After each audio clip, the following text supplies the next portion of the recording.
দর্শক আসসালামু আলাইকুম। দর্শক আমি বর্তমানে রয়েছি বলেশ্বর নদীর তীরে এবং এটি আদুরি বীচ নামে পরিচিত। এই যে দেখুন, আমি কিন্তু ঠিকমতো কথাও বলতে পারতেছি না, বাতাসের যে একটি চাপ বা একটি প্রসার এই জায়গায় হচ্ছে। তো আমি সেই এখন বলেশ্বর নদীর তীরে আছি এবং এই যে আমার চোখে বলেশ্বর নদীর ওপারে কিন্তু এই যে মাঝের চর, যেটি বিহঙ্গ দ্বীপ নামে পরিচিত এবং বরগুনা জেলার অন্যতম পর্যটন স্পট এবং পাথরঘাটার প্রধানতম পর্যটন স্পট কিন্তু এই বিহঙ্গ দ্বীপ। আমি সেই বিহঙ্গ দ্বীপের কাছে এসেছি এবং আপনাদেরকে বিহঙ্গ দ্বীপ, আদুরি পয়েন্ট এগুলো ঘুরিয়ে দেখানোর জন্য এসেছি। এই যদি বলেশ্বর নদীতে পুরোপুরি আপনি অতিক্রম করে ওপার যান তাহলে কিন্তু সুন্দরবন, এবং এই নদীতে কিন্তু কুমির এবং অন্যান্য সামুদ্রিক যেসব সুন্দরবনে জলজ প্রাণী পাওয়া যায় সেগুলো এখানে আছে। তাছাড়া এইসব অঞ্চলে কিন্তু মাঝে মধ্যে শুকর, হরিণেরও দেখা পাওয়া যায় এবং কিছুক্ষণ আগেও কিন্তু আমরা বক এবং বিভিন্ন প্রজাতির পাখি প্রাণী আমরা এই জায়গায় দেখছি। এবং এই জায়গাটা এসেছে আপনাদেরকে ঘুরিয়ে দেখাতে। আপনারা আমাদের পাথরঘাটে আসুন, ঘুরুন।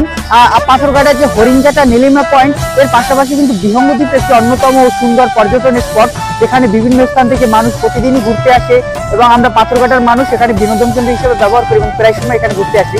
তো আমি সেই স্থানটিতে এসেছি। এখানে এসে কিন্তু দর্শক মন প্রাণ সবই জুড়িয়ে যায়। যে একটি নদীর বাতাস, দেখুন আকাশে কিন্তু রোদ আছে, তারপরে কিন্তু নদীর বাতাস এবং এই যে নদীর স্রোত, এই যে তুফান, এর জন্য কিন্তু মন প্রাণ সবই ভরে যাচ্ছে এবং ভালো লাগছে।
দর্শক আপনারা সবাই আমাদের এই যে আদুরি পিচে আসুন এবং এই যে বিহঙ্গ দ্বীপ ঘুরে দেখুন, বলেশ্বর তীরে আসুন, বলেশ্বর নদীর তীরে আসুন। সবাই ভালো থাকবেন, ধন্যবাদ।